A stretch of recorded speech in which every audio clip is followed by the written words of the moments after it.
Welcome back to another technical deep dive here in the debug zone. Today, we're tackling a big question and breaking it down with insights from other users. Hopefully, this clears up some misconceptions and helps you get the answer you need. So, buckle up, stay a little curious, and let's jump right in.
And that's a wrap.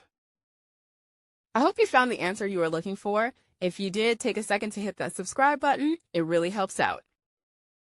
And let me know in the comments which solution worked best for you. See you next time in the debug zone.